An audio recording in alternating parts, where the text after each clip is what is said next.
ڈرامے کی next episode میں آپ لوگ دیکھیں گے کہ اتنا کچھ ہو گیا کہکشاں کے ساتھ، لیکن اس کی ضد، انا اور گھمنڈ ابھی تک نہیں گیا۔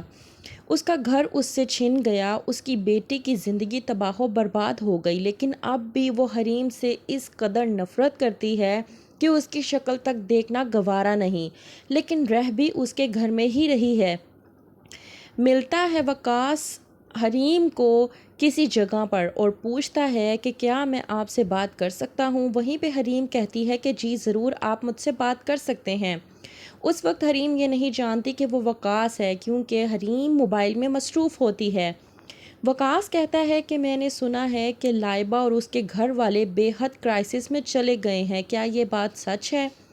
جب وہ یہ بات سنتی ہے تو اسے اندازہ ہو جاتا ہے کہ وہ کوئی اور نہیں بلکہ وقاص ہے، اور مڑ کر وقاص کی طرف دیکھتی ہے اور کہتی ہے کہ آپ کو اب اس بات سے کیا فرق پڑتا ہے؟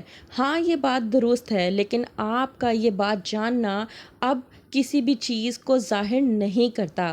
آپ تو اس وقت ڈوبتی ہوئی کشتی میں سے اپنے پیر نکال کر چلے گئے تھے۔ آپ کو اس وقت لائبہ کا ساتھ دینا چاہیے تھا، لیکن آپ نے لائبہ کا ساتھ نہیں دیا اور آپ اس کو اس ٹائم تنہا چھوڑ کر چلے گئے۔ تو اب آپ اس کے بارے میں یہ سب کچھ کیوں پوچھ رہے ہیں اور اس کے بارے میں معلومات کیوں حاصل کرنا چاہتے ہیں؟ دوسری طرف لائبہ اپنی ماں کہکشاں سے کہتی ہے کہ آپ نے حریم بھابھی کی زندگی میں جو زہر اگلا تھا، ان کی زندگی میں جو آگ لگانے کی کوشش کی تھی اور اس کو سلگانے کی کوشش کی تھی، وہ آگ میری زندگی میں آ لگی ہے اور اس نے میری زندگی کو تباہ و برباد کر کے رکھ دیا ہے۔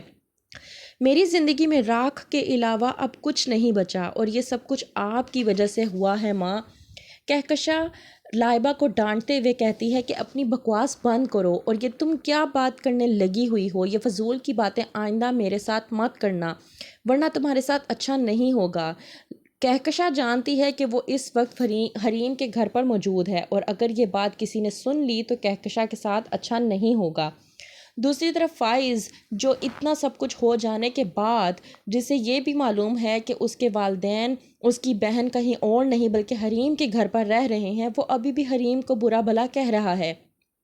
حریم مدثر سے بات کر رہی ہوتی ہے کسی حوالے سے، تو وہ مدثر سے کہتی ہے کہ اپنے دل کی بات کہہ دینے سے دل کا بوجھ ہلکا ہو جاتا ہے سر۔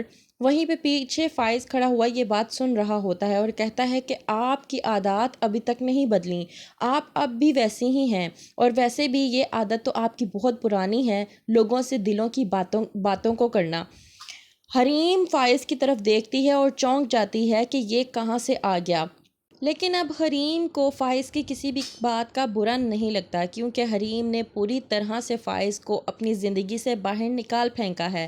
حریم کا کہنا ہے کہ وہ انسان جو مجھے ضرورت ہونے پر اکیلا چھوڑ کر چلا گیا، وہ زندگی بھر میرا ساتھ کیا نبھائے گا اور کیا میرا ساتھ دے گا؟